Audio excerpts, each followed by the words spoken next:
ದೇವಂ ನಾರಾಯಣಂ ನತ್ವಾ ಸರ್ವದೋಷವಿವರ್ಜಿತಂ ಪರಿಪೂರ್ಣಂ ಗುರುಂಶ್ಚಾನ್ ಗೀತಾರ್ಥಂ ವಕ್ಷ್ಯಾಮಿ ಲೇಷತಃ ಸಮಸ್ತಗುಣಸಂಪೂರ್ಣಂ ಸರ್ವದೋಷವಿವರ್ಜಿತಂ ನಾರಾಯಣಂ ನಮಸ್ಕೃತ್ಯ ಗೀತಾ ತಾತ್ಪರ್ಯಮುಚ್ಯತೆ. ಹಿಂದೆ ನಾದತ್ತೆ ಕಸ್ಯಚಿತ್ ಪಾಪಂ ನ ಚೈವ ಸುಕೃತಂ ವಿಭುಃ ಅನ್ನುವ ಮಾತು ಹೇಳ್ತಾ ಕೊನೆಗೆ ಅದರ ವಿವರಣೆಯನ್ನ ಆಚಾರ್ಯರು ಬಹಳ ವಿಸ್ತಾರವಾಗಿ ಜ್ಞಾನದ ವಿಷಯದಲ್ಲಿ ನಾವು ಎಚ್ಚರ ವಹಿಸಬೇಕಾದ ರೀತಿಯನ್ನು ಮತ್ತು ಯಾವ ತತ್ವವನ್ನು ತಿಳ್ಕೊಳ್ಳಿಕ್ಕೆ ಹೊರಟಿದ್ದೇವೋ ಅದರ ಬಗ್ಗೆ ಸರಿಯಾದ ನಿಖರವಾದ ಮಾಹಿತಿಯನ್ನು ನಾವು ಹೊಂದಿರಬೇಕು ಅನ್ನೋದನ್ನ ಕೇಳಿದ್ರು.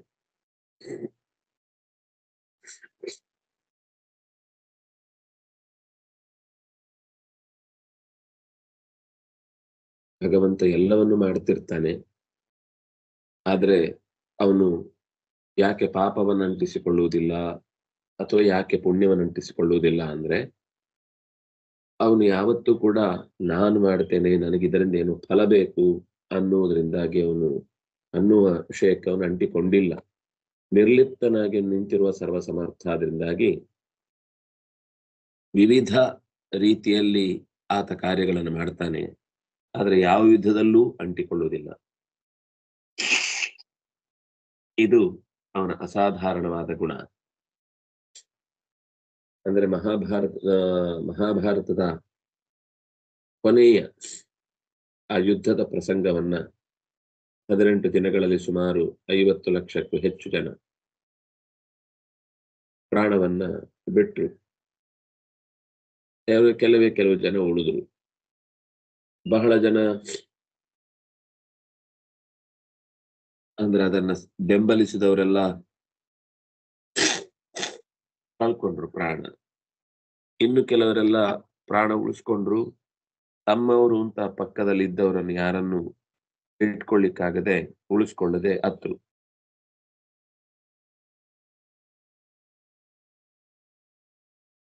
ಅದೇ ರೀತಿ ಆತ್ಮೀಯರು ಸಜ್ಜನರು ತಮ್ಮವರು ಗೆದ್ರು ಅನ್ನುವ ಕಾರಣಕ್ಕೆ ಸಂತೋಷ ಪಟ್ಟರು. ಕೃಷ್ಣ ಮಾತ್ರ ಉಳಿಲಿಲ್ಲ ಅಥವಾ ತನ್ನ ಆತ್ಮೀಯರು ಹೋದ್ರು ಅಂತ ಕಾರಣಕ್ಕೆ ಅಳ್ಳಿಲ್ಲ. ಸಾಕ್ಷಿಯಾಗಿ ಎಲ್ಲವನ್ನು ಆರಾಮವಾಗಿ ಸ್ವೀಕರಿಸಿದ. ಹಿಂದೆ ನಡೆದಿತ್ತು, ಈಗಲೂ ನಡೀತಾ ಇದೆ, ಮುಂದೂ ನಡೆಯತ್ತೆ ಅನ್ನೋ ನಿರ್ಲಿಪ್ತತೆ ತುಂಬಾ ದೊಡ್ಡ ಗುಣ. ಅದು ಸಾಮಾನ್ಯವಾಗಿ ನಮ್ಗೆ ಬರುವುದು ಕಷ್ಟ. ಏನು ನಡಿಲಿಲ್ಲ ಅನ್ನುವ ಹಾಗೆ ಇದ್ದವನು. ಹಾಗಾಗಿ ಓಂಕಾರವನ್ನ ಶಂಖದಿಂದ ಊದಿದ್ದು ಅವನು ಅವತಿ ಅಂದ್ರೆ ರಕ್ಷಿಸುತ್ತಾನೆ ಅನ್ನುವುದು ಹೌದು, ವಧೆ ನಾಶ ಮಾಡ್ತಾನೆ ಅನ್ನೋದು ಹೌದು, ಸೃಷ್ಟಿ ಮಾಡ್ತಾನೆ ಅನ್ನೋದು ಹೌದು. ಎಲ್ಲವೂ ಅವನಿಗೆ ಸಮಾನ. ಆದ್ರಿಂದಾಗಿ ಭಗವಂತ ಹೇಳಿದ್ದು ನಾದತ್ತೆ ಕಸ್ಯಚಿತ್ ಪಾಪಂ ನ ಚೈವ ಸುಕೃತಂ ವಿಭುಃ. ಯಾಕೆಂದ್ರೆ ಪ್ರಭಾಸದ ತೀರದಲ್ಲಿ ಯಾದವರ ಕುಲವೇ ಕಲಹದಿಂದ ಪ್ರಾಣವನ್ನ ತೆತ್ತಿತು. ಪ್ರತಿಯೊಬ್ಬರಿಗೂ ತಾನೇನ್ ಮಾಡ್ತಾ ಇದ್ದೇನೆ ಅನ್ನೋ ಪ್ರಜ್ಞೆ ಇಲ್ಲದೆ ಎಲ್ಲವನ್ನು ಕಳ್ಕೊಂಡ್ರು. ಕೃಷ್ಣನ ಬಂಧುಗಳೇ ಸತ್ತದ್ದು, ಯಾರು ದೂರದವರಲ್ಲ. ಮಕ್ಕಳೇ ಸತ್ತಿದ್ದಾರೆ ಎಷ್ಟೋ ಜನ. ಜೊತೆಗೆ ಆ ತನ್ನ ಹೆಂಡತಿಯ ಕಡೆಯವರು, ತಂದೆಯ ಕಡೆಯವರು, ತಾಯಿಯ ಕಡೆಯವರು ಎಲ್ರೂ ಕೂಡ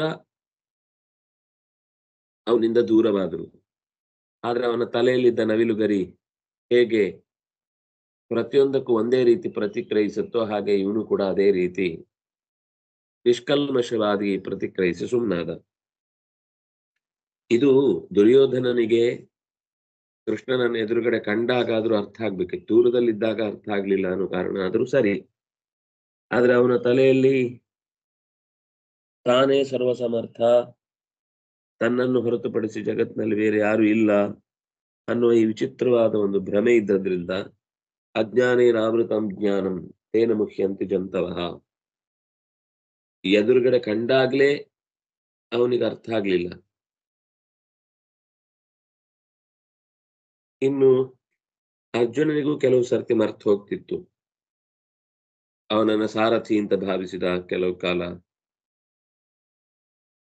ಎಷ್ಟೋ ಯುದ್ಧ ಮಾಡಿದ ಅರ್ಜುನನು ಕೂಡ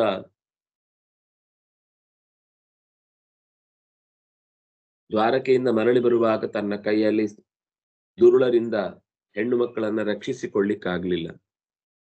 ಇದು ಅವನ ದುಸ್ಥಿತಿ. ಹೀಗೆ ಅಜ್ಞಾನೇನ ಆವೃತಂ ಜ್ಞಾನಂ ತೇನ ಮುಹ್ಯಂತಿ ಜಂತವಃ. ಅಜ್ಞಾನದಿಂದ ಆವರಕನಾಗಿ ಜಂತುವಾಗಿ ಕಳ್ಕೊಂಡೆ ಎಲ್ಲವನ್ನು.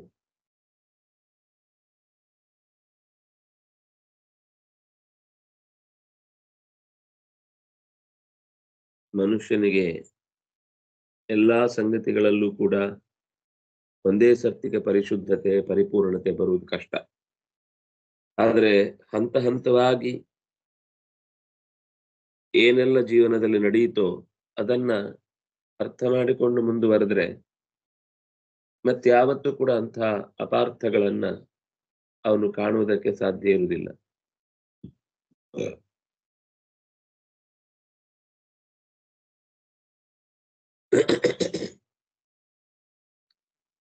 ಮತ್ತೇನು ಅಂದ್ರೆ ಅವನೇ ತೇನ ಮುಖ್ಯಂತಿ, ಅವನೇ ಅವನನ್ನ ಮೋಹಕ್ಕೆ ಒಳಪಡಿಸುವುದು ಅಂತ. ಹಾಗಾದ್ರೆ ಒಟ್ಟೇನಾಯ್ತು?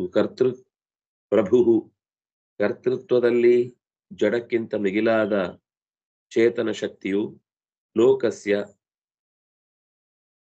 ಯಾರಿಗಾದರೂ ಕರ್ತೃತ್ವಂ ಹೇಗೆ ಮಾಡುವುದರ ಸ್ವರೂಪ ಏನು, ಹೀಗೆ ಆಗ್ಬೇಕು ಅನ್ನೋದನ್ನ ನ ಸೃಜತಿ,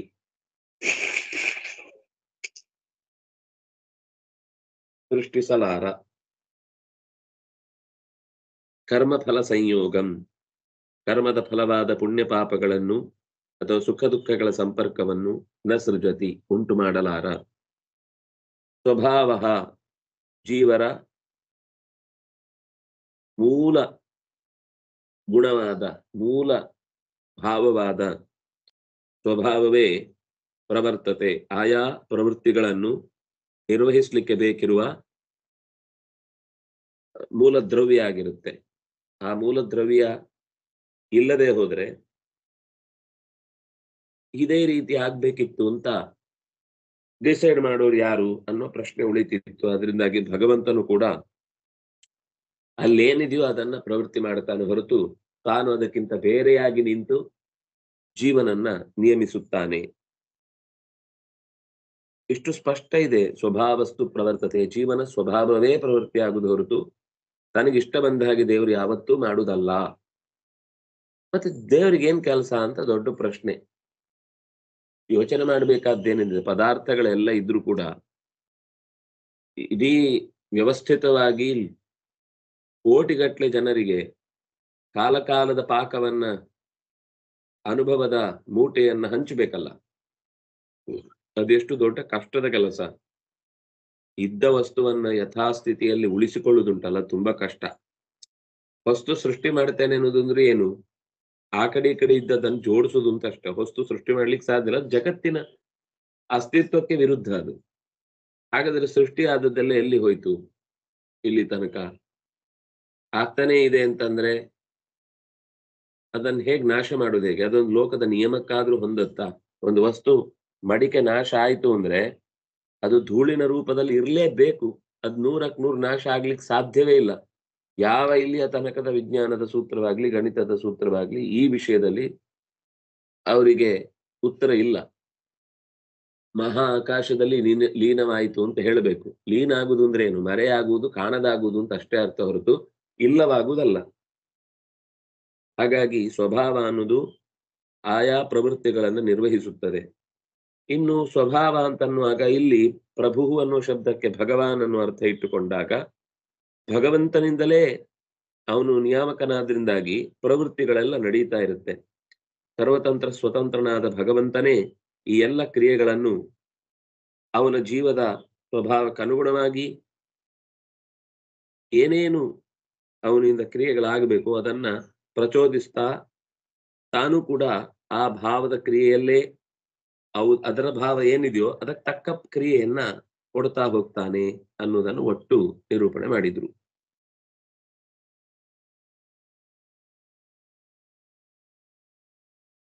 ವಿಭು ವಿಧ ವಿಧವಾದ ವಿಶಿಷ್ಟವಾದ ಸಾಮರ್ಥ್ಯವುಳ್ಳ ಜೀವ ಕಸ್ಯಚಿತ್ ಯಾರೋ ಒಬ್ಬನ ಪಾಪವನ್ನ ನಾದತ್ತೆ ಹೋಗಲಾಡಿಸಲಾರ ಅಥವಾ ಸ್ವೀಕರಿಸಲಾರ, ಅಥವಾ ಇನ್ಯಾರಿಗಾದ್ರೂ ಅದನ್ನು ನೀನ್ ತಗೋ ಅಂತ ಇನ್ನೊಬ್ಬನಿಗೆ ಹಸ್ತಾಂತರ ವರ್ಗಾವಣೆ ಮಾಡ್ಲಿಕ್ಕೂ ಸಾಧ್ಯ ಇಲ್ಲ.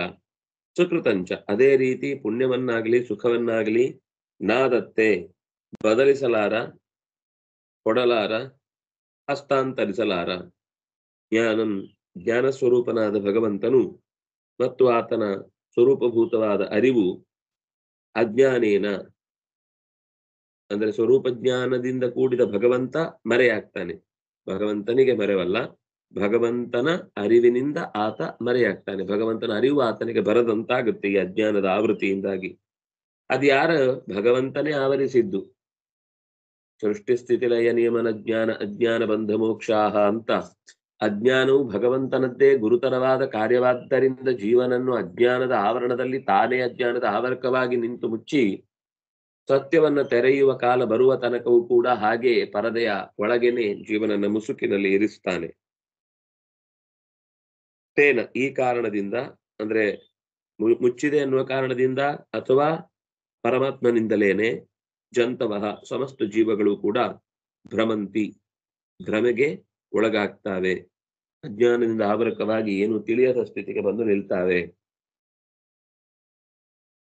ಈಗ ಭಗವಂತನನ್ನು ಚಿಂತಿಸಿ ನಾವು ಈ ಶ್ಲೋಕವನ್ನು ಅರ್ಥ ಮಾಡಿಕೊಳ್ಳುವುದಾದ್ರೆ, ಲೋಕಸ್ಯ ಜೀವಲೋಕದ ಪ್ರಭು ಒಡೆಯನಾಗಿರುವ, ಪ್ರಭು ಅಂದ್ರೆ ಸರ್ವ ಸಮರ್ಥ ಅಂತ ಅರ್ಥ, ನಾರಾಯಣನು ಲೋಕಸ್ಯ ಚತುರ್ಮುಖನಿಂದ ಆರಂಭಗೊಂಡು ಯಾವ ಜೀವಿಗೂ ಕೂಡ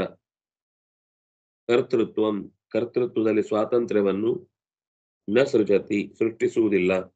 ದತ್ತ ಸ್ವಾತಂತ್ರ್ಯ ಅಂತ ಅನ್ನೋದು ಕೂಡ ಇಲ್ಲ ಅಂತ ಅದರ ಕೊಟ್ಟ ಅಭಿಪ್ರಾಯ. ಕರ್ಮಾಣಿ ಹೊಸ ವಸ್ತುಗಳನ್ನು ಮಾಡುವಿಕೆಯಲ್ಲೂ ನ ಸೃಜತಿ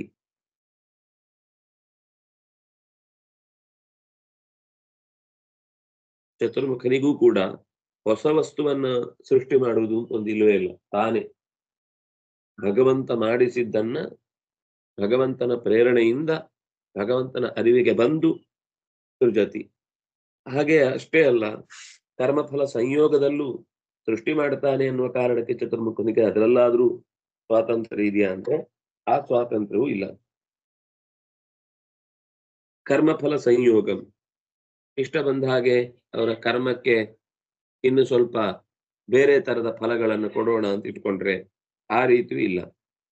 ಪಾಪಗಳನ್ನು ಹಂಚುವ ಅಧಿಕಾರವೂ ಇಲ್ಲ, ಪುಣ್ಯಗಳನ್ನು ಹೆಚ್ಚಿಸುವ ಶಕ್ತಿಯು ಪರಮಾತ್ಮ ಕೊಡದೆ ಅಲ್ಲೇ ಇಟ್ಟುಕೊಂಡಿರ್ತಾನೆ. ಸ್ವಭಾವಗಳ ನಿಯಾಮಕನಾದ ಪರಮಾತ್ಮನೇ ಸರ್ವ ಪ್ರೇರಕರಾಗಿ ಸರ್ವ ಪ್ರವೃತ್ತಿಯನ್ನ ನಿರ್ವಹಿಸ್ತಾ ಹೋಗ್ತಾನೆ. ಪ್ರಭು ಎಲ್ಲ ವಿಶಿಷ್ಟವಾದ ಶಕ್ತಿಗಳಿಂದ ಕೂಡಿದ ನಾರಾಯಣನು ಕಸ್ಯಚಿತ್ ಯಾವೊಬ್ಬನ ಪಾಪವನ್ನು ದುಃಖವನ್ನು ನ ಆದತ್ತೆ ತಾನು ಅಂಟಿಸಿಕೊಳ್ಳುವುದಿಲ್ಲ. ಸುಕೃತಂಚ ಸುಕೃತವನ್ನೂ ಕೂಡ ಸುಖವನ್ನೂ ಕೂಡ ಪುಣ್ಯವನ್ನೂ ಕೂಡ ನೈವ ಆದತ್ತೆ ತಾನು ಸ್ವೀಕರಿಸುವುದಿಲ್ಲ, ತೆಗೆದುಕೊಳ್ಳುವುದಿಲ್ಲ. ಅಜ್ಞಾನೇನ ಅಜ್ಞಾನದಿಂದ ಜ್ಞಾನಂ ಭಗವಂತನ ಅರಿವು ಆವೃತಂ ಮುಚ್ಚಲ್ಪಟ್ಟಿದೆ. ಅಂದ್ರೆ ಜೀವನ ಅರಿವುಗೇಡಿತನಕ್ಕೆ ಕಾರಣ ಅಜ್ಞಾನ, ಭಗವಂತನ ಪ್ರೇರಣೆ. ತೇನ ಆದ್ದರಿಂದ ಭಗವಂತನ ಪ್ರೇರಣೆಯಿಂದಾಗಿ ಅರಿವು ಮುಚ್ಚಿದೆ ಆದಾಗಿ ಜಂತವಹ ಮುಖ್ಯಂತಿ ಜಂತುಗಳು ಭ್ರಮೆಗೊಳಗಾಗ್ತವೆ, ತಮ್ಮ ಶಕ್ತಿಯನ್ನ ಹೊಂದಿರುವುದಿಲ್ಲ, ಮರೆತು ಹೋಗ್ತವೆ. ಸ್ವತಂತ್ರವಾಗಿ ಯೋಚಿಸಿ ಸ್ವತಂತ್ರವಾಗಿ ಕಾರ್ಯಪ್ರವೃತ್ತರಾಗುವುದರಲ್ಲಿ ಅವುಗಳಿಗೆ ಅವಕಾಶ ಇಲ್ಲ. ಜ್ಞಾನೇನ ತು ತದಜ್ಞಾನಂ ಯೇಷಾಂ ನಾಶಿತಮಾತ್ಮನಃ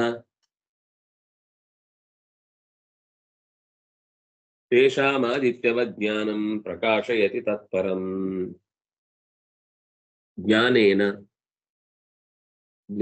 ತು ಅತು ಶಬ್ದದಿಂದ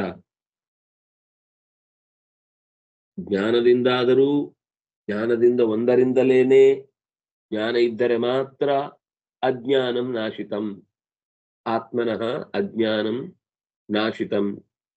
ಅಜ್ಞಾನ ನಾಶ ಮಾಡುವುದಕ್ಕೆ ಬೇರೆ ಯಾವುದರಿಂದಲೂ ಸಾಧ್ಯ ಇಲ್ಲ. ಇನ್ನು ನೀವು ಎಷ್ಟು ಇದಕ್ಕೆ ಹಲವು ವಿಧವಾದ ಆಯುಧಗಳನ್ನ, ಹಲವು ವಿಧವಾದ ಮಂತ್ರಶಕ್ತಿಗಳನ್ನ, ಹಲವು ವಿಧವಾದ ಲೋಕದಲ್ಲಿ ಏನೇನೋ ದೊಡ್ಡ ದೊಡ್ಡ ಪದಾರ್ಥಗಳನ್ನೆಲ್ಲ ಸೆರೆ ಹಿಡಿಯಬಹುದಾದ ಯಂತ್ರಗಳಿಂದಲೂ ಕೂಡ ಅರಿವುಗೇಡಿತನದ ದಡ್ಡತನದ ವ್ಯವಸ್ಥೆಯನ್ನ ಬದಲಾಯಿಸ್ಲಿಕ್ಕೆ ಸಾಧ್ಯ ಇಲ್ಲ. ಆದ್ರಿಂದಾಗಿ ಜ್ಞಾನವೇ ಅಜ್ಞಾನಕ್ಕೆ ನಾಶಕ ಹೊರತು ಇನ್ಯಾವುದೂ ಅಲ್ಲ. ಅದರಲ್ಲಿ ಜ್ಞಾನ ಅಂತ ಬಂದಾಗ ಮೊದಲಿಗೆ ಬರುವಂಥದ್ದು ಪರೋಕ್ಷ ಜ್ಞಾನ. ಪರೋಕ್ಷ ಜ್ಞಾನ ಅಂದ್ರೆ ಗುರುಗಳಿಂದ ಕೇಳಿ ತಿಳಿದದ್ದು, ಸಜ್ಜನರಿಂದ ನೋಡಿ ಕಲಿತದ್ದು, ಪುಸ್ತಕಗಳಿಂದ ಓದಿ ಅಭ್ಯಾಸ ಮಾಡಿದ್ದು, ಇದೆಲ್ಲ ಪರೋಕ್ಷ ಜ್ಞಾನ.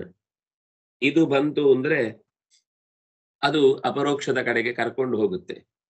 ಹಾಗಾಗಿ ಪರೋಕ್ಷ ಜ್ಞಾನ ಬಂದ ಮೇಲೆನೆ ಅಪರೋಕ್ಷ ಜ್ಞಾನ ಬರ್ಲಿಕ್ಕೆ ಸಾಧ್ಯ. ಅದಕ್ಕೆ ತೇಷಾಂ ಆದಿತ್ಯವಜ್ಞಾನಂ ಪ್ರಕಾಶಯತಿ ತತ್ಪರಂ.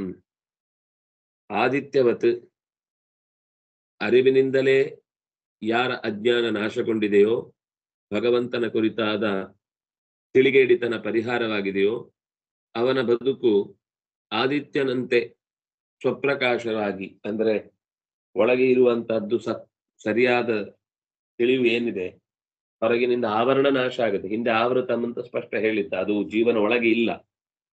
ಜೀವನ ಒಳಗಿಲ್ಲ ಅಂದ್ರೆ ಜೀವನನ್ನ ಆವರಿಸಿಕೊಂಡು ನಿಂತಿರುವಂತಹದ್ದು ಮತ್ತು ಸಹಜವಾಗಿ ಜೀವನ ಸ್ವಭಾವ ಬೆಳಕಿನಿಂದ ಕೂಡಿದ್ದಾದ್ರಿಂದ ಆದಿತ್ಯನಂತೆ ಅದು ಸ್ವತಃ ಪ್ರಕಾಶಿಸುವಂತೆ ಅದು ಬೆಳಕು ಚೆಲ್ಲಿದಾಗ ಕಾಣುವುದು ಪರಮಾತ್ಮ.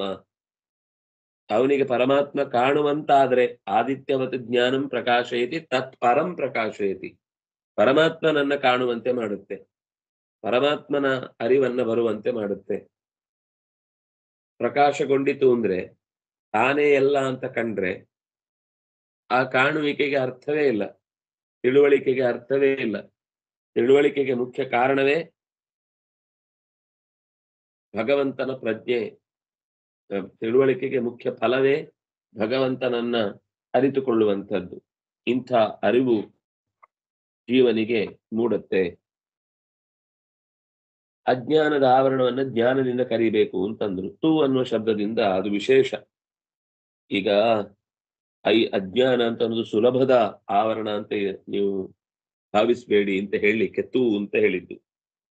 ಜ್ಞಾನೇನ ತು, ಜ್ಞಾನವೇ ಅಜ್ಞಾನವನ್ನು ನಾಶ ಮಾಡುವಂಥದ್ದು. ಇನ್ನೆಷ್ಟೇ, ಯಾಕಂದ್ರೆ ಅಜ್ಞಾನ ಅನ್ನುವುದು 5 ಮುಖಗಳಲ್ಲಿ ಒಳಗೆ ಒಳಗೆ ತುಂಬಿಕೊಂಡಿದೆ.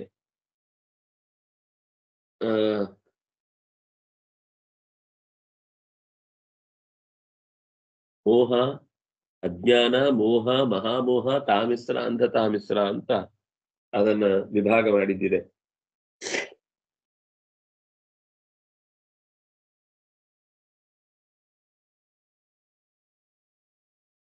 ಪರಮಾತ್ಮನ ವಿಷಯಕ ಅಜ್ಞಾನ ಅದು. ಯಾವ ಅಜ್ಞಾನ ಅಂತ ನಮ್ಗೆ ಪ್ರಶ್ನೆ ಬಂದ್ರೆ, ಲೋಕದ ಎಲ್ಲಾ ವಿಷಯದ ಅಜ್ಞಾನ ಹೋಗ್ಬೇಕು ಅಂತಿಲ್ಲ. ಈಗ ಅಪರೋಕ್ಷ ಜ್ಞಾನ ಆದವನಿಗೆ ಅಥವಾ ಪರೋಕ್ಷ ಜ್ಞಾನದಿಂದಲೇ ಜಗತ್ತಿನ ಎಲ್ಲ ವಿಷಯವನ್ನು ತಿಳ್ಕೊಳ್ಬೇಕು ಅಂತ ಪ್ರಯತ್ನಿಸಿದವನಿಗೆ ಎಲ್ಲ ವಸ್ತುಗಳು ಕೂಡ ಗೊತ್ತಾಗ್ಬೇಕು ಅಂತಿಲ್ಲ. ತನ್ನದೇ ದೇಹದಲ್ಲಿರುವ ಎಷ್ಟೋ ವಿಷಯಗಳು ಗೊತ್ತಿರುವುದಿಲ್ಲ, ತನಗೇ ಇರಬಹುದಾದ ರೋಗದ ಪರಿಚಯ ಇಲ್ಲದೆ ಹೋಗ್ಬೋದು, ತನ್ನ ಸುತ್ತ ನಡೆಯುವ ಎಷ್ಟೋ ಜೀವಿಗಳ ಪ್ರತಿ ಕ್ಷಣದ ಅಪ್ಡೇಷನ್ ಏನು, ಹೇಗೆ ಅವುಗಳು ಜೀವನ ನಡೆಸ್ತಾ ಇದ್ದಾವೆ, ಒಂದು ಇರುವೆ, ಒಂದು ಸೊಳ್ಳೆ, ಒಂದು ಕಾಗೆ, ಒಂದು ನರಿ, ಒಂದು ಕೂಗೆ, ಈ ತರ ಏನೇನೋ ಸುತ್ತ ನಮ್ಮ ಅನೇಕ ಜೀವಿಗಳು ಜೀವನ ಮಾಡ್ತಾ ಇವೆ. ಅವುಗಳ ಬಗ್ಗೆ ಎಲ್ಲ ನಮಗೆ ಗೊತ್ತಾಗ್ಬೇಕಾಗಿಲ್ಲ. ನಮ್ಗೆ ಗೊತ್ತಾಗ್ಬೇಕಾದದ್ದು ಯಾವುದು ಅಂದ್ರೆ ಆತ್ಮನಃ ಜ್ಞಾನಂ, ಪರಮಾತ್ಮನ ತಿಳಿವು, ನನ್ನ ತಿಳಿವು. ಅದು ಸಾಮಾನ್ಯ ಅಜ್ಞಾನ ಅಲ್ಲ, ಪರಮಾತ್ಮನ ಬಗ್ಗೆ ತಿಳಿಯದಂತೆ ನಮಗೆ ತಡೆಯುವುದು, ನಿಲ್ಲಿಸುವಂಥದ್ದು. ಜೀವನ ಇಡೀ ಜ್ಞಾನವನ್ನು ಮುಚ್ಚಿಬಿಟ್ಟಿದೆ. ಮುಚ್ಚಿಬಿಟ್ರೆ ಬೇರೆ ಯಾವುದರಿಂದಲೂ ಕೂಡ ಅದನ್ನ ಧ್ಯಾನ ಮಾಡಿ, ತಿಳಿವಳಿಕೆ ಇಲ್ಲದೆ ಏನೋ ಧ್ಯಾನ ಮಾಡಿಸ್ತಾರೆ, ಇನ್ನೇನೇನೋ ಕರ್ಮ ಮಾಡಿಸ್ತಾರೆ, ಇನ್ಯಾರ ಹತ್ರನೋ ಬೇಕಾದ್ರೆ ಭೂತ ಬಿಡಿಸ್ತೇವೆ ಅಂತ ಮಾಡಿಸ್ತಾರೆ. ಯಾವುದ್ರಿಂದಲೂ ಜೀವನ ಅಜ್ಞಾನವನ್ನ ಕಳೀಲಿಕ್ಕೆ ಸಾಧ್ಯ ಇಲ್ಲ. ಜೀವನ ಅಜ್ಞಾನ ಕಳಿಬೇಕು ಅಂತಂದ್ರೆ ಪರಮಾತ್ಮನ ಜ್ಞಾನದಿಂದಲೇ ಸಾಧ್ಯ. ಪರಮಾತ್ಮನ ವಿಷಯಕವಾದ ಅಜ್ಞಾನ, ಪರಮಾತ್ಮ ವಿಷಯಕವಾದ ಜ್ಞಾನದಿಂದಲೇನೆ ಪರಿಹಾರ ಆಗ್ಬೇಕು. ದೇವ್ರು ಏನು ಅಂತ ಗೊತ್ತಿಲ್ಲದೆ ಇರುವ ವ್ಯಕ್ತಿಗೆ ನೀವು ಎಷ್ಟು ಬೋಧನೆ ಮಾಡಿದ್ರೆ ಬೇರೆ ವಿಷಯದಲ್ಲಿ ಏನು ಉಪಯೋಗ? ದೇವ್ರಂದ್ರೆ ನೀನು ಈ ತಿಳ್ಕೊಂಡದ್ ಯಾವುದು ಅಲ್ಲ ಅನ್ನುವ ಕಡೆಗೆ ಅದು ಹೋಯ್ತು ಅಂದ್ರೆ ಓಕೆ, ಸ್ವಲ್ಪ ಆದ್ರೂ ಅವನಿಗೆ ಭ್ರಮೆ ಬಾರದಂತೆ ತಡೆಯುವುದು ಸಾಧ್ಯ ಆಗುತ್ತೆ. ಅದರ ಸತ್ಯ ಏನು ಅಂತ ಗೊತ್ತಾಗ್ಬೇಕಾದ್ರೆ ಋಷಿಗಳ ಜ್ಞಾನಿಗಳ ಮಾತಿಗೆ ಶರಣಾಗ್ಬೇಕಾಗುತ್ತೆ. ಹಾಗಾಗಿ ಆತ್ಮನಃ ಜ್ಞಾನೇನ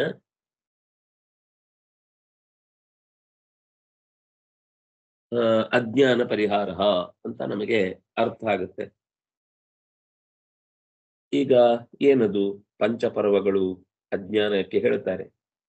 ತಮಸ್ಸು, ಮೋಹ, ಮಹಾಮೋಹ, ತಾಮಿಸ್ರ, ಅಂಧತಾಮಿಸ್ರ. ಈಗ ಅಜ್ಞಾನ ಅಂದ್ರೆ ಏನು?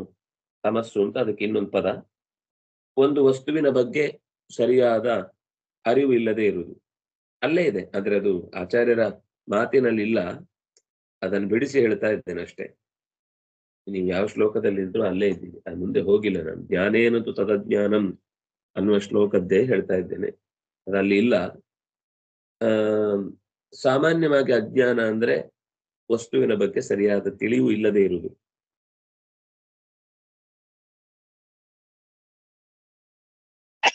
ನಾರಾಯಣ. ಮೊದಲ ಹೆಜ್ಜೆ ವಸ್ತುವಿನ ಅರಿವಿಲ್ಲದಿರುವುದು ಅಂತ, ಅದು ಕಾಮನ್, ಅದು ತುಂಬಾ ದೊಡ್ಡ ಅನರ್ಥ ಏನಲ್ಲ. ಯಾಕಂದ್ರೆ ಆ ಜನ್ಮನ ಜಾಯತೆ ಜಂತು, ಸಾಮಾನ್ಯ ಜಂತುಗಳಾಗಿ ಹುಟ್ಟುವಾಗ ತಿಳಿಲಿಕ್ಕೆ ಯೋಗ್ಯ ಇದೆ. ಜ್ಞಾನ ತಂತು ಆಗಿ ಬೆಳೆದ್ರೆ ಅದು ಜಂತು ಆಗುತ್ತೆ. ಅದರಿಂದಾಗಿ ಮೊದಲು ಇದು ಅವಿದ್ಯೆಯ ಫಸ್ಟ್ ಸ್ಟೆಪ್.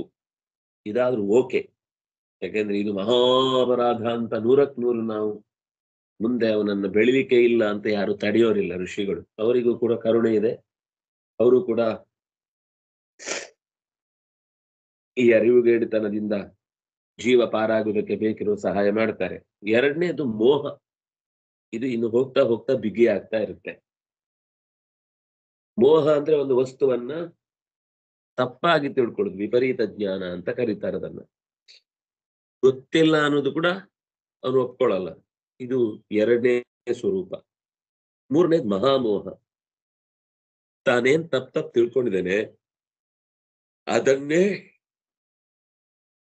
ಸಮರ್ಥಿಸುವ ಅಥವಾ ತಪ್ಪು ಅಂತ ಗೊತ್ತಾದ್ರೂ ಒಪ್ಪಿಕೊಳ್ಳದೆ ಇರುವ ಸ್ಥಿತಿ, ಇದನ್ನು ಹಠ ಅಂತಾರೆ. ಈ ಮೊದಲನೇದು ಎರಡಿದೆಯಲ್ವಾ, ಅಜ್ಞಾನ ಮತ್ತು ಮೋಹ, ಇದು ಕೆಲವೊಂದು ಸಂದರ್ಭಗಳಲ್ಲಿ ಅವನನ್ನ ಆವರಿಸಿಕೊಂಡಿರುತ್ತೆ, ಬದಲಿಸಿಕೊಳ್ಳಿಕ್ಕೆ ಅವಕಾಶ ಇರುತ್ತೆ, ಅಥವಾ ತಪ್ಪು ತಿದ್ದಿಕೊಳ್ಳಿಕ್ಕೆ ಜಾಗ ಇರುತ್ತೆ. ಈ ಮಹಾಮೋಹ ಬಂದ್ರೆ 50-50. ಅದು ತೀವ್ರವಾಯಿತು ಅಂದ್ರೆ ಆಚೆಗೆ ಹೋಗುತ್ತೆ, ಕಡಿಲಾಯಿತು ಅಂದ್ರೆ ವಾಪಸ್ಸು ಮತ್ತೆ ಅವನು ಅರಿವು ಪಡೆಯುವುದಕ್ಕೆ ಬೇಕಿರುವ ಒಂದು ವಾತಾವರಣವನ್ನ ನಿರ್ಮಿಸಿಕೊಳ್ಳಿಕ್ ಸಾಧ್ಯ ಆಗುತ್ತೆ. ತಾಮಿಸ್ರ ಅಂದ್ರೆ ನಾನೇನ್ ತಪ್ಪು ತಿಳ್ಕೊಂಡಿದ್ದೇನೆ ಆ ವಿಷಯದ ಮೇಲೆ ಭರವಸೆಯ ಜೊತೆಗೆ ಯಾವುದು ಸರಿಯೋ ಅದರ ಮೇಲೆ ತೀವ್ರವಾದ ಕೋಪ. ಯಾರಾದ್ರೂ ಅದನ್ನ ಸರಿ ಮಾಡಬೇಕು, ತಿಳಿಸ್ಬೇಕು, ನೋಡಿ ಹೀಗಲ್ಲ ಹಾಗೆ ಅಂತ ಹೇಳಬೇಕು ಅಂತ ಹೊರಟಾಗ ನನಗೆ ತಿಳಿ ಹೇಳಲಿಕ್ಕೆ ಇವ್ರು ಯಾರು? ನಾನ್ ತಿಳ್ಕೊಂಡದ್ದೇ ಸರಿ. ಅದಕ್ಕೆ ಅವ್ರ ಹತ್ರ ಬೇಕಾದ ಆಧಾರ ಇರುತ್ತೆ. ನಾನ್ ತಿಳ್ಕೊಂಡದ್ದು ಸರಿ ಅಂತ ಹೇಳಲಿಕ್ಕೆ ಅವ್ರ ಹತ್ರ ಅವರದ್ದೇ ಆದ ಕೆಲವು ಲಾಜಿಕ್ಗಳಿರ್ತವೆ. ಅವ್ರು ಯಾವತ್ತೂ ಕೂಡ ಆಕ್ರೋಶದಿಂದ ಹೊರಗೆ ಬರುವುದಿಲ್ಲ. ತಮಗೆ ಏನೋ ಒಂದು ಅನರ್ಥ ಆಗಿದೆ ಅಂತ ಇಟ್ಟುಕೊಂಡು ಜಗತ್ತಲ್ಲಿ ಎಲ್ಲ ಕಡೆಯಲ್ಲೂ ಹೀಗೆ ಇದೆ ಅಂತ ಭಾವಿಸಿ ಸತ್ಯಕ್ಕೆ ಬೆನ್ನು ಹಾಕಿ ನಿಲ್ತಾರೆ. ಇವರು ಸ್ವಲ್ಪ ಕಷ್ಟನೇ ಇವರನ್ನ ಹಿಂದಕ್ಕೆ ತರುವುದು. ಕೊನೆಯದ್ದು ಅಂಧತಾಮಿಸ್ರ. ಸತ್ಯವನ್ನ ತಿಳಿದವರನ್ನು ಉಳಿಸ್ಲೇಬಾರದು, ಅವರನ್ನು 100ಕ್ಕೆ 100 ನಾಶ ಮಾಡಿಬಿಡ್ಬೇಕು ಅನ್ನುವ ನೀಚ ಬುದ್ಧಿಯಿಂದ ತನ್ನನ್ನು ವಿರೋಧಿಸುವವರನ್ನು ಬದುಕ್ಲಿಕ್ಕೆ ಬಿಡಲ್ಲ. ತಾನು ಯಾವುದನ್ನು ವಿರೋಧಿಸ್ತೇನೆ ಅದನ್ನು ಒಪ್ಪಿಕೊಳ್ತಾರೆ ಅಥವಾ ಅದೇ ಅವರ ಆಶಯ ಆಗಿದ್ರೆ ಅವರನ್ನು ಕೂಡ ನಾನು ಉಳಿಸಲ್ಲ. ಇದು ಕೊನೆಯ ರೀತಿಯ ಅಮಾನುಷ ಪ್ರವೃತ್ತಿಗೆ ತೊಡಗುವಂತಹ ಮಹಾ ತಾಮಿಸ್ರದ ಅಥವಾ ಅಂಧ ತಾಮಿಸ್ರದ ಸ್ವರೂಪ. ಹೀಗೆ ಈ ಅಷ್ಟು ಪರ್ವಗಳಿಗೆ ಅಭಿಮಾನಿ ದೇವತೆ ಅಂತ ಇದ್ದವನು ದುರ್ಯೋಧನ. ತನ್ನ ಬೆನ್ನಿನ ಮೂಳೆಯ ಕೊನೆ ಭಾಗ ಮುರಿದೂ ಪ್ರಾಣ ಬಿಡುವ ಹೊತ್ತಿಗೂ ಅವನಿಗೆ ಕೃಷ್ಣ ಅಂದ್ರೆ ಏನು ಅಂತ ತಿಳ್ಕೊಳ್ಬೇಕಾದ ಅವಶ್ಯಕತೆ ಬರಲಿಲ್ಲ. ಮತ್ತು ಕೃಷ್ಣನ ಬಗ್ಗೆ ಅವನು ತೀವ್ರವಾಗಿ ದ್ವೇಷವನ್ನೇ ಮಾಡಿದ. ಕೃಷ್ಣನ ಬಗ್ಗೆ ಮಾತ್ರಲ್ಲ, ಕೃಷ್ಣ ಭಕ್ತರ ಬಗ್ಗೆಯೂ ಕೂಡ. ತಪ್ಪಿಯು ಇದು ನೋಡಿ, ಮಾರೀಚ ಭಾರೀ ರಾಮನ ಹೊಗಳಿಕೆಯನ್ನ ಮಾಡಿದವ ಅಂತ ಅನ್ನಿಸಿದ್ದಾದ್ರೂ ಸಾಯುವ ಹೊತ್ತಿಗೆ ಅವನಿಗೆ ತಲೆಯಲ್ಲಿ ಬಂದದ್ದೇನು, ರಾಮನಿಗೆ ಅನ್ಯಾಯ ಮಾಡಿಯೇ ಸಾಯ್ಬೇಕು ಅಂತ. ದುಷ್ಟರು ಅಂದ್ರೆ ಹಾಗೆ, ಅವರು ಯಾವತ್ತೂ ಕೂಡ ಇನ್ನೊಬ್ಬರಿಗೆ ಒಳಿತಾಗುವುದನ್ನು ಇಷ್ಟಪಡಲ್ಲ. ಇನ್ನೊಬ್ಬನಿಗೆ ನ್ಯಾಯಯುತವಾಗಿ ಏನಾದ್ರೂ ಹಿತ ಆಗುತ್ತೆ ಅಂತ ಅವರಿಗೆ ಕಂಡಿತು ಅಂತಂದ್ರೆ ಅದನ್ನು ಒಪ್ಕೊಳ್ಳಲ್ಲ. ಇದು ಅವರ ಸಹಜ ಸ್ವಭಾವ. ಅವರದನ್ನ ಬೇಕು ಅಂತ ಮಾಡ್ತಾರೆ ಅಲ್ಲ, ಅವರು ಇರುದೇ ಹಾಗೆ. ಅವರಿಗೆ ಅದೇ ಸರಿ ಅಂತ ಬೇರೆ ತಲೆಯಲ್ಲಿ ಇರುತ್ತೆ. ಆದ್ರಿಂದಾಗಿ ನೀವು ಏನು ಹೇಳಿದ್ರು ಅದನ್ನ ತಿದ್ಕೊಳ್ಳಿಕ್ಕೆ ಅವರು ತಯಾರಿರುವುದಿಲ್ಲ ಅನ್ನೋದು ಒಟ್ಟು ಅದರ ಭಾವ.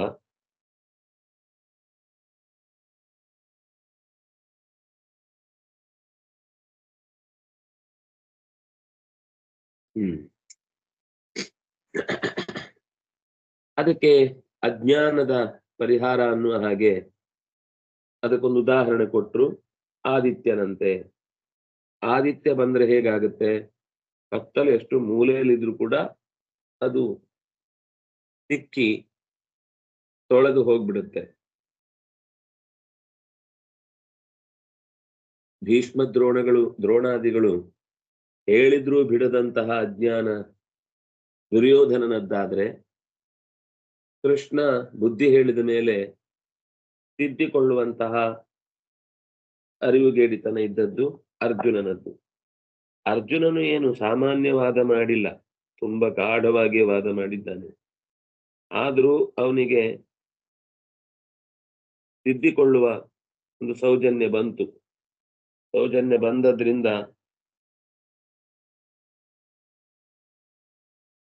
ಮುಂದೆ ಅವನು ನಷ್ಟೋ ಮೋಹ ಅಂತೆಲ್ಲ ಹೇಳಿ ತನ್ನ ತಪ್ಪನ್ನ ತಿದ್ದಿಕೊಂಡ. ಸಾಧಕರ ದಾರಿ ಭಗವಂತನ ಕರುಣೆಯಿಂದ ಶ್ರವಣ ಮನನಗಳಿಗೆ ಅದು ತೆರೆದುಕೊಳ್ಳುತ್ತೆ. ಪರೋಕ್ಷ ಜ್ಞಾನ ಗಟ್ಟಿಯಾದ ಮೇಲೆ ಅಪರೋಕ್ಷಕ್ಕೂ ಕೂಡ ಆತ ನಿರಂತರ ಪ್ರಯತ್ನಿಸ್ತಾನೆ. ಈ ಜ್ಞಾನದಿಂದ ಅಂದ್ರೆ ಪರೋಕ್ಷ ಜ್ಞಾನದಿಂದ ಶಾಸ್ತ್ರಗಳಲ್ಲಿ ಹೇಳಿರುವ ಅವಿದ್ಯೆ ನಾಶವಾಗ್ತಾ ಹೋಗುತ್ತೆ. ಹಾಗಾಗಿ ಆವರಣಗೊಂಡಿದ್ದಂಥದ್ದು ಅವಿದ್ಯೆ, ಅದು ಅವನ ಒಳಗಿನ ಭಾವ ಅಲ್ಲ, ಹೊರಗಿನಿಂದ ಅವನನ್ನ ಕಟ್ಟಿ ಹಾಕಿದ ಬಂಧನದ ಆವರಣ ಅದು. ಆ ಆವರಣವನ್ನ ಪರೋಕ್ಷ ಜ್ಞಾನದಿಂದ ಆತ ದೂರ ಮಾಡ್ಕೊಳ್ತಾನೆ. ಅಂದ್ರೆ ಮೋಹ ಹೋಗುತ್ತೆ, ಮಹಾಮೋಹ ಹೋಗುತ್ತೆ. ಇದಂತೂ ಅವನಿಗೇನು ಅಂತ ಕಾಡುವ ಪ್ರಶ್ನೆ ಆಗಿರಲ್ಲ. ತಾಮಿಸ್ರದಷ್ಟು ದೂರ ಇರಲ್ಲ ಅವನು. ಆದ್ರಿಂದಾಗಿ ಅದು ಹೋಗುತ್ತೆ. ಅದು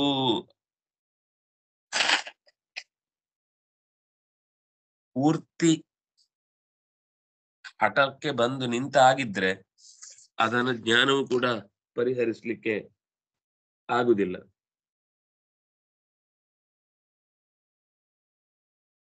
ಪರಮಾತ್ಮನನ್ನ ಪ್ರಕಾಶಗೊಳಿಸುವುದಕ್ಕೆ ಈ ಅರಿವು ಒಂದು ರೀತಿಯಲ್ಲಿ ಮಹಾ ಉಪಕಾರಕವಾಗಿರುತ್ತೆ. ಏನು ಗೊತ್ತಾಗುತ್ತೆ, ಅದು ಪರಂ. ಏನು ಆಶ್ಚರ್ಯ, ಸೂರ್ಯನಿಗಿಂತಲೂ ಮಿಗಿಲು.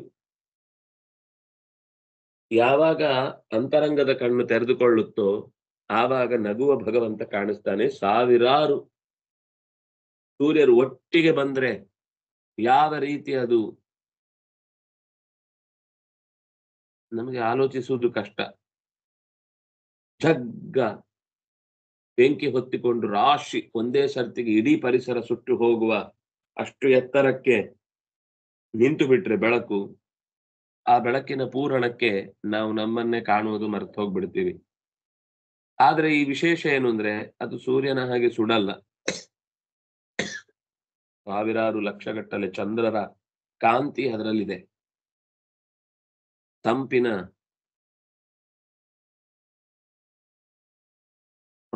ಪ್ರವಾಹ ಹರಿದು ಬರ್ತಾ ಇರುತ್ತೆ.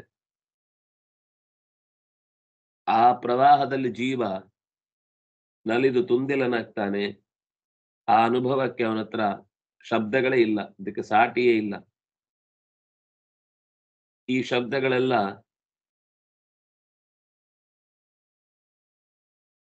ಏನ್ ಹೇಳ್ಬೇಕು ಆ ಖುಷಿಗೆ?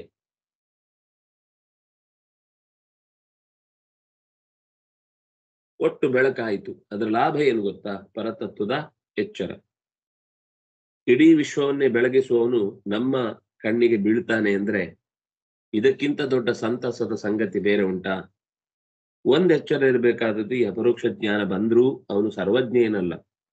ಪರತತ್ವವನ್ನು ಚೆನ್ನಾಗಿ ಕಾಣುವ ವಿಷಯದಲ್ಲಿ ಅವನಿಗೆ ದೊಡ್ಡತನ ಇರುತ್ತೆ, ಅಥವಾ ಅವನಿಗೆ ತಿಳ್ಕೊಳ್ಳೇಬೇಕಾದ ಸಂಗತಿ ಅಂತ ಯಾವುದನ್ನ ಅವನ ಅರಿವಿನ ಚೌಕಟ್ಟಿನಲ್ಲಿ ಅದು ಸೇರಿಕೊಂಡಿರುತ್ತೋ ಆ ವಿಷಯದಲ್ಲಿ ಅವನು ತಿಳ್ಕೊಳ್ತಾನೆ. ಅದು ಪರಮಾತ್ಮನ ಎಚ್ಚರದಿಂದಲೇನೆ ತಿಳ್ಕೊಳ್ಳುದು. ಮತ್ತೆ ಭಗವಂತ ಎಷ್ಟು ಕಾಣಬೇಕು ಅಂತ ಆ ಜೀವಕ್ಕೆ ಯೋಗ್ಯವಾದ ವ್ಯವಸ್ಥೆಯನ್ನು ಇಟ್ಟಿದನು ಅಷ್ಟು ಮಾತ್ರ ಕಾಣ್ತಾನೆ ಹೊರತು, ತಾನೇ ಅಪರೋಕ್ಷ ಜ್ಞಾನ ಬಂತು ಅಂತ ಅಂದ್ರೆ ಸರ್ವಜ್ಞ ಕಲ್ಪನಂತೆ, ಸರ್ವಜ್ಞನ ಸ್ವಭಾವದಂತೆ, ದೇವರ ಹಾಗೆ ಅವನಿಗೆ ಸರ್ವವೂ ತಿಳಿಯುವುದು ಅಸಾಧ್ಯ. ಅದಕ್ಕೆ ಪ್ರಕಾಶಯತಿ ತತ್ಪರಂ. ಆ ಪರತತ್ವವೇ ಪ್ರಕಾಶಯತಿ, ಅವನ ಕಣ್ಣಿಗೆ ಕಾಣುವ ಶಕ್ತಿಯನ್ನು ನೀಡುತ್ತೆ. ಅಲ್ಲ, ನೀವು ಹೇಳಿದ್ರಿ ಅಜ್ಞಾನೇನ ಆವೃತಂ ಜ್ಞಾನಂ ತೇನ ಮುಖ್ಯಂತಿ ಜಂತವಃ ಅಂತ ಹಿಂದೆ ಹೇಳಿದ್ರಿ. ಈಗ ಜ್ಞಾನೇನ ತು ತದಜ್ಞಾನಂ ಯೇಷಾಂ ನಾಶಿತಮಾತ್ಮನಃ ಅಂತ ಹೇಳಿದ್ರಿ.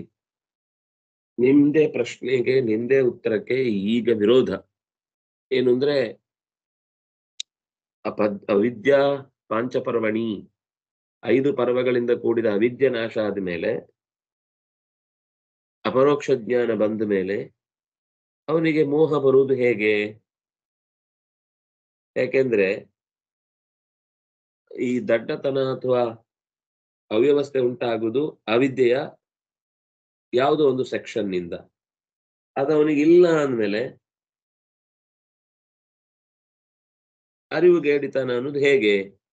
ಅಪರೋಕ್ಷ ಜ್ಞಾನಿಗಳಿಗೂ ಕೂಡ ಮೋಹ ಇದೆ ಅನ್ನೋ ವಿಷಯದಲ್ಲಿ ಏನರ್ಥ? ಅಪರೋಕ್ಷ ಜ್ಞಾನಿಗೂ ಕೂಡ ಭ್ರಮೆ ಬರಬಹುದು. ಅದು ತಾತ್ಕಾಲಿಕವಾಗಿ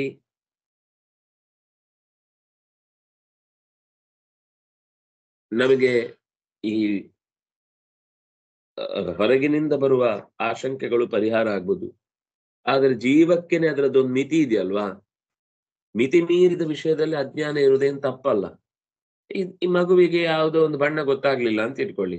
ಅಯ್ಯೋ, ಇಷ್ಟು ಚಿಕ್ಕ ಮಗುವಿನ ಹತ್ರ ನೀವ್ ಏನ್ರಿ ಬಣ್ಣಗಳ ಕರೆಕ್ಟ್ ಆಗಿ ಅದು ಮೆಜೆಂಟಾನೋ ಇನ್ನೊಂದು ಮತ್ತೊಂದು ನೀವು ಕೇಳ್ತೀರಾ? ಕೇಳಲ್ಲ. ರಾಮ ಗ್ರೀನ್ ಅಂದ್ರೆ ಏನು, ಇನ್ನೇನೇನೋ ತರದ್ದೆಲ್ಲ ಬಣ್ಣಗಳ ಬಗ್ಗೆ ಅವುಗಳ ಹತ್ರ ಪ್ರಶ್ನಿಸಿದ್ರೆ ಅವುಗಳಿಗೆ ಗೊತ್ತಾಗ್ಲಿಲ್ಲ ಅನ್ನುವುದನ್ನ ನಾವ್ ಯಾವತ್ತಾದ್ರೂ ಅಪರಾಧ, ಇದು ಸರಿಯಲ್ಲ, ಇದು ಮಗುವಿಗೆ ಏನೂ ಗೊತ್ತೇ ಇಲ್ಲ ಇನ್ನು ಕಲರ್‌ನ ಬಗ್ಗೆ, ನಾಳೆ ಅದು ಡ್ರೆಸ್ ಹೆಂಗ್ ಮಾಡ್ಕೊಳ್ಳುತ್ತೆ, ಕಲರ್ ಹೆಂಗ್ ಗುರುತಿಸುತ್ತೆ ಅಂತೆಲ್ಲ ನಾವು ಕೇಳ್ತೀವ? ಇಲ್ಲ. ಅದು ಈಗ ಅದರ ಮಿತಿ ಇರುವುದು ಎಷ್ಟೋ ಅಷ್ಟನ್ನ ತಿಳ್ಕೊಂಡಿದೆ. ಹಾಗಾಗಿ ಜ್ಞಾನ ಇಲ್ಲ ಅಂದ ಮಾತ್ರಕ್ಕೆ, ಅಂದ್ರೆ ಜ್ಞಾನ ಮಿತಿ ಇದೆ ಅಂದ ಮಾತ್ರಕ್ಕೆ ಅದು ದೋಷ ಅಲ್ಲ. ಹಾಗೆ ಸ್ವಲ್ಪ ಕಥೆಗಳ ಮೂಲಕ ನಾವು ಯೋಚನೆ ಮಾಡಿದ್ರೆ, ಇದಕ್ಕೆಲ್ಲ ಕಥೆ ನಮಗೆ ಅತ್ಯಂತ ಮುಖ್ಯ. ಇಂದ್ರ ಕೃಷ್ಣನನ್ನ ಮರೆತು ಹೋದ 2 ಬಾರಿ. ಒಂದು ಗೋವರ್ಧನದ ಪರ್ವತದ ಸಂದರ್ಭದಲ್ಲಿ, ಇನ್ನೊಂದು ಪಾರಿಜಾತದ ಅಪಹರಣದ ಪ್ರಸಂಗದಲ್ಲಿ. ಅವರು ಅಪರೋಕ್ಷ ಜ್ಞಾನಿಗಳು. ಎಲ್ಲಿಂದ ಬಂತು? ಅವಿದ್ಯೆ ಹೋಗಿದೆ ಅಲ್ವಾ? ಪಂಚಪರ್ವಾತ್ಮಕವಾದ ಅವಿದ್ಯೆಯ ಕವಚ ಅವನಿಗಿಲ್ಲ. ಆದ್ರೆ ಮರೆತು ಹೋಯಿತು. ಶಿವ ಬಾಣಾಸುರನಿಗೋಸ್ಕರ ಹೋರಾಡಿದ ಕೃಷ್ಣನ ಬಳಿ. ಶಿವ ತನ್ನ ಧನುಸ್ಸು ಮುರಿಯಿತು ಅನ್ನುವ ಕಾರಣಕ್ಕಾಗಿ ರಾಮನ ಜೊತೆಗೆ ಹೋರಾಡ್ಲಿಕ್ಕೆ ಬಂದ. ಇದರಲ್ಲಿ ಭಗವಂತನ ಬಗ್ಗೆ ಅವರಿಗೆ ಸ್ಪಷ್ಟ ಎಚ್ಚರ ಇರುತ್ತೆ. ಭಗವಂತನ ಬಗ್ಗೆ ಎಲ್ಲ ಗೊತ್ತಿರುತ್ತೆ ಅಂತಲ್ಲ. ತಾನೇನ್ ತಿಳ್ಕೊಂಡಿದ್ದೇನೋ, ತನಗೆ ಪರಿಸರದಲ್ಲಿ, ಪ್ರಪಂಚದಲ್ಲಿ ಏನು ಅರಿವಿನ ವ್ಯಾಪ್ತಿಯೊಳಗೆ ತುಂಬಿದೆಯೋ ಅದರಲ್ಲಿ ಅವರಿಗೆ ನಿಶ್ಚಿತತೆ ಇರುತ್ತೆ. ಅದರ ಆಚೆಗಿನ ವಿಷಯ ಅವ್ರು ತಿಳ್ಕೊಳ್ಳಿಕ್ಕೆ ಹೋಗ್ಲೂ ಇಲ್ಲ ಅಥವಾ ಅದರ ಬಗ್ಗೆ ಹೋಗ್ಲಿಲ್ಲ ಅನ್ನೋದಕ್ಕೆ ದೋಷವೂ ಅಲ್ಲ.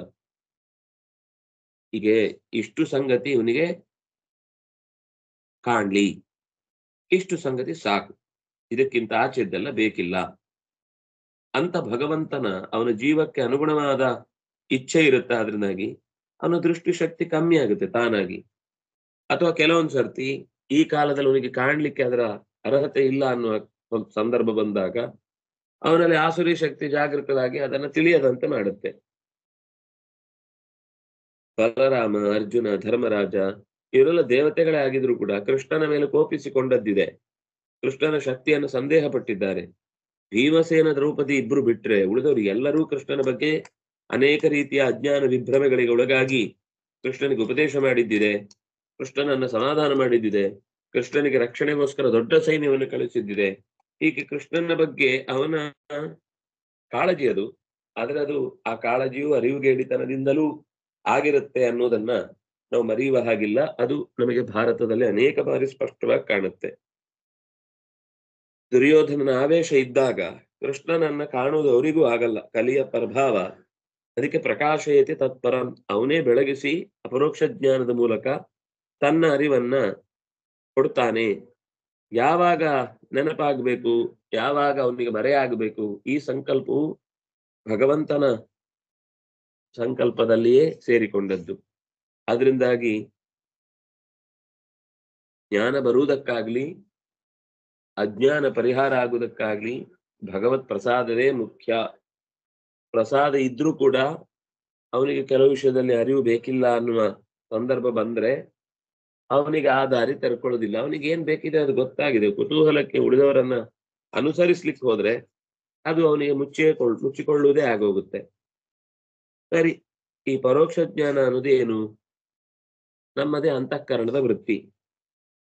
ಅಪರೋಕ್ಷ ಜ್ಞಾನ ಅಂದ್ರೆ ಸ್ವರೂಪ ಇಂದ್ರದಿಂದ ಕಾಣುವ ಶಕ್ತಿ. ಆದ್ರಿಂದಾಗಿ ಅದನ್ನ ಅಪರೋಕ್ಷ ಅಂತ ಕರೀದು. ವಾಮನ ಅಂತ ಒಬ್ಬ ಕವಿ, ವೃತ್ತಿಜ್ಞಾನ ವೃತ್ತಿರೂಪ ಜ್ಞಾನ ಮಾತ್ರಂ ಪೂರ್ವಾರ್ಧೆ ಯದುದೀರಿತಂ ಉತ್ತರಾರ್ಧೋದಿತಂ ಯತ್ತು ಸ್ವರೂಪ ಜ್ಞಾನಮೇವ ತತ್. ಈ ಪೂರ್ವಾರ್ಧದ ಶ್ಲೋಕದಲ್ಲಿ ಹೇಳಿದ ಮಾತು ಅದು ವೃತ್ತಿಜ್ಞಾನದ ಬಗ್ಗೆ. ಜ್ಞಾನೇನು ತದಜ್ಞಾನಂ ಯೇಷಾಂ ನಾಶಿತಮಾತ್ಮನಃ. ಮುಂದಿದ್ದು ಆದಿತ್ಯವತ ತತ್ಪರಂ, ಸ್ವರೂಪ ಜ್ಞಾನದ ಬಗ್ಗೆ ನಿರೂಪಣೆ ಮಾಡಿದ್ದು.